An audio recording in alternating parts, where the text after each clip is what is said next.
तो महिमायते पद्मयासहितायते पद्मयासहितायते। नतपाल महाराज गीतानुत्तमाक्षर रक्षमां तनु त्यागी जरामलपातन अविद्या वर्धमानेन श्रेयोर्गुरु संजयन अविद्या वर्धमानेन श्रेयोर्गुरु संजयन नमे माने नमामे न माने माने नमा नमा मनामो नु नुमो नामे नमनो मैं मनोमना। हे प्रभु, आप वितरागी हैं, सर्वज्ञ हैं, हितोपदेशी हैं, अनंत सुख, अनंत दर्शन, अनंत ज्ञान, अनंत बल से युक्त हैं। मैं संसार के दुखों से घबराकर आपकी शरण में आया हूँ, और जो आपकी शरण में आता है, आपके चरणों में नमन करता है, वह दिव्य ध्वनि का स्वामी बनता है, अर्थात उसके मुख से हित मित प्रिय वचन निकलते हैं। बोले जिन शासन के नेता भगवान महावीर स्वामी के, बोले परम पूज्य गुरुदेव चार्य चक्रवर्ती आचार्य श्री शांति सागर जी महाराज के, बोले परम पूज्य आचार्य श्री वर्धमान सागर जी महाराज के, बोले परम पूज्य गुरुदेव तपस्वी सम्राट आचार्य श्री सन्मत सागर जी महाराज की।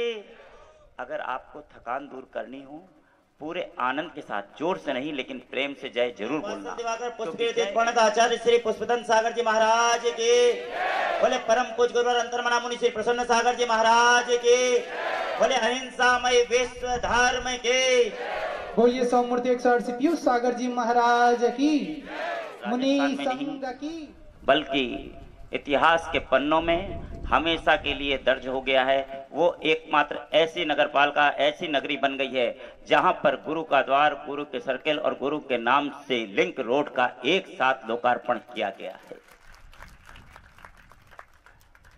आने वाले अवसर छोटे लगते हैं, जाने के बाद लगता है कि वे बहुत बड़े अवसर थे। शत्रुघ्न जी यहाँ के नगर विधायक, यूं कहें नाम शत्रुघ्न और शत्रुघ्न सिन्हा की बात नहीं कर रहा हूं, ध्यान रखना। वो शत्रुघ्न जो राजा दशरथ का पुत्र था, उस शत्रुघ्न को तो हमने नहीं देखा, लेकिन उसके रूप में इन शत्रुघ्न जी को जरूर देख रहे हैं। अहिंसा परमो धर्म से सेवा परमो धर्म की ओर बढ़ते हुए कदम, या यूं कहें सेवा ही परम धर्म है, ऐसे नगरपालिका मंडल यहाँ के अध्यक्ष अनिल जी मित्तल इस उद्देश्य के साथ जनता के बीच में अपने कार्यों को अंजाम दे रहे। याद रखना, संगत का हर व्यक्ति को ध्यान रखना चाहिए। अगर संगत आपकी खराब होगी तो बदनाम होंगे आपके माँ बाप और संस्कार, और चूंकि संगत अगर संतों की होगी, अच्छी होगी, तो संस्कारित होंगे बालक बालिकाएं और रोशन होगा आपके नगर का नाम। ध्यान रखना, भगवान की अदालत में वकालत की जरूरत नहीं होती, और यदि सजा हो जाए तो जमानत नहीं होती, ध्यान रखना। इसलिए जीवन जितना सरल होगा उतना ही जीवन में तनाव कम रहेगा। योग करें या ना करें, लेकिन जरूरत पड़ने पर एक दूसरे का सहयोग जरूर करना चाहिए। लेकिन कुछ लोगों का स्वभाव होता है, आखिर ये गुरु का द्वार बना तो क्यों बना, इसका कारण क्या है? इसका एकमात्र कारण है, गु का अर्थ होता है अंधकार, रू का अर्थ होता है प्रकाश, जो अंधकार से प्रकाश की ओर ले जाए, अर्थात जो आपको नीचे से ऊपर की यात्रा कराए, अर्थात जो आपके जीवन के विकास की ओर ले जाए। इसलिए ये गुरु का द्वार बना है कि हमेशा विकास का आपको बोध बना रहे।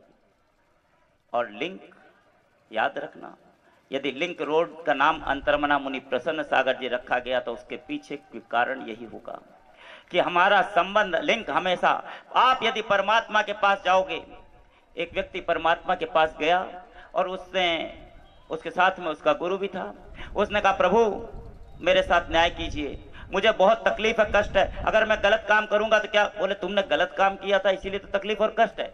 बोले अगर मैं सुखी रहना चाहूँ क्या करूं? बोले अच्छे कार्य करो। अच्छा ठीक है, लेकिन तो मैं आपके पास रहना चाहता हूँ। बोले मेरे पास क्यों रहना चाहते हो? बोले मैं आपके पास रहूंगा तो मुझे सुख की प्राप्ति होगी। बोले नहीं ठहरो, यदि तुम मेरे पास रहोगे तो मैं तुम्हें उतना ही दूंगा जैसे तुम कर्म करोगे। याद रखना, यदि तुमने खराब कर्म किए तो तुम्हें नरक में भेज दूंगा, और अच्छे कर्म किए तो तुम्हें स्वर्ग में भेज दूंगा। लेकिन यदि तुम गुरु के साथ रहोगे तो वो तुम्हारे खराब कर्मों को अच्छे कर्म में तब्दील करके जरूर मुझ तक पहुंचा देगा। बस इस उद्देश्य को ध्यान में रखते हुए ये लिंक रोड, ये द्वार यहाँ पर निर्माण किया। और ये संदेश जो लगा हुआ है, आखिर ये संदेश का लगाने का कारण क्या, और अंतर्मना मुनि श्री प्रसन्न सागर जी महाराज के बारे में इतना बता दें। छतरपुर की उस धरा पर 23 जुलाई 1970 को जब उस बालक ने माँ शोभा देवी की कुक्षी से अभय कुमार के यहाँ जन्म लिया, तब किसी ने नहीं सोचा था कि वो बालक आगे चल करके ऐसा होगा। लेकिन भगवान नेमिनाथ की छत्र छाया, क्योंकि गुरुवर आचार्य पुष्पदंत सागर जी महाराज का मंगल आशीर्वाद, जिसके कारण जब उन्होंने 18 अप्रैल 1989 को परतापुर में वो दीक्षा को धारण किया, जैनेश्वरी दीक्षा को ग्रहण करने के पश्चात अपनी साधना आराधना में लीन हो गए। और चतुर्मास अभी दूसरा ही वर्ष था, प्रतापगढ़ में वो चतुर्मास चल रहा था और वे अपने मंत्रों की जाप कर रहे थे कि उनके आंखों की रोशनी अचानक चली गई। कमरे में पहुंचे, रोशनी नहीं दिख नहीं रहा है।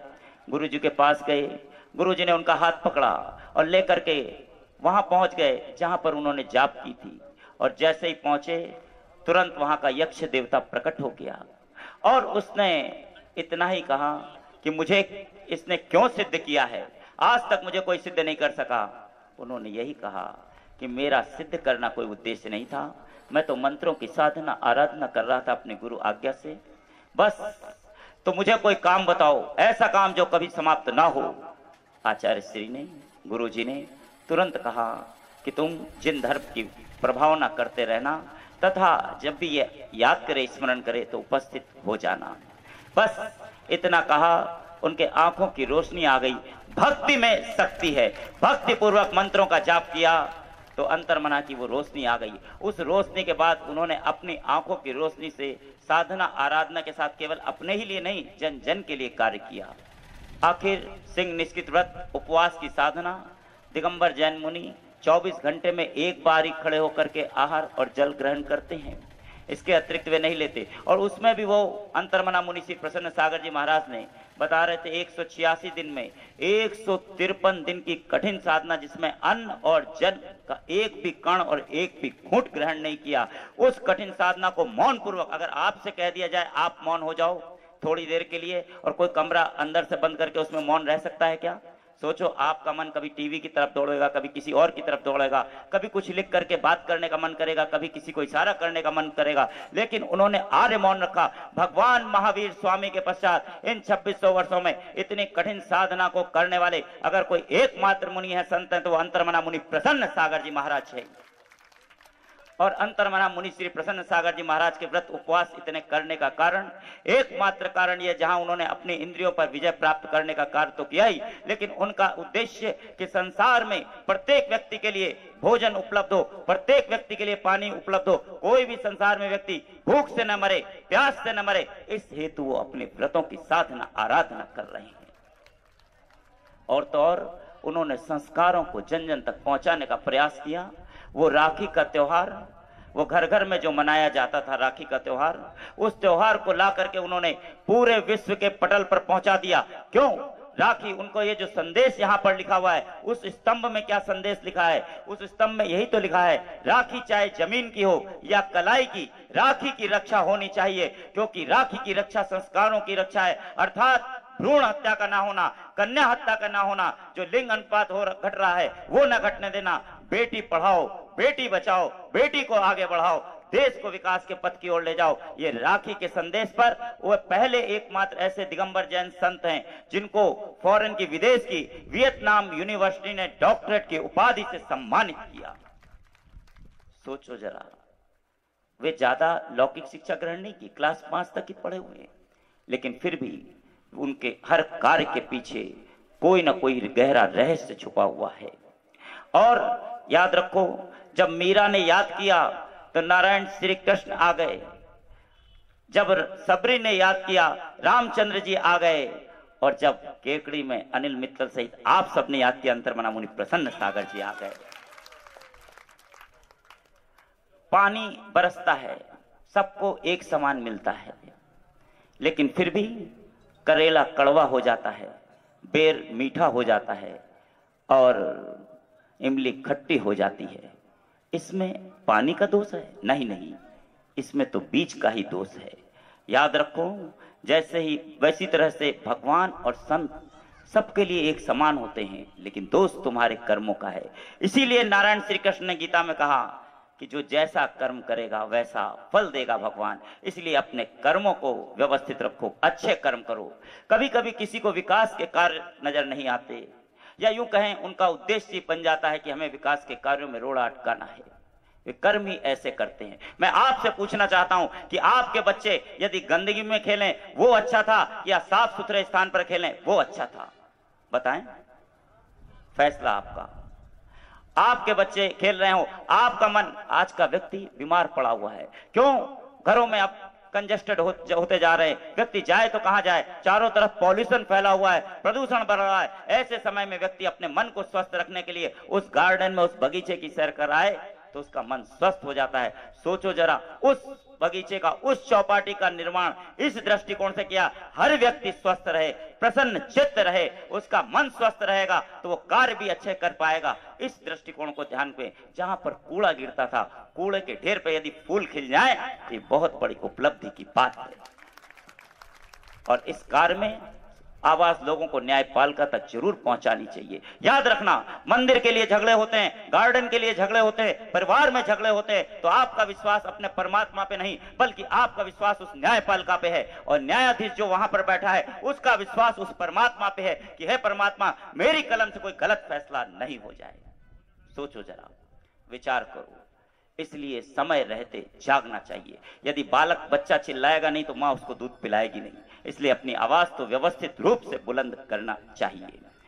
बस याद रखो, मजबूत लोग दूसरों को नीचा नहीं दिखाते बल्कि उन्हें ऊपर उठाते हैं। जैसे शत्रुघ्न जी, अपने विधायक महोदय, कि हर एक का सहयोग करते हैं, चाहे कोई भी आए, बस विकास का कार्य होना चाहिए।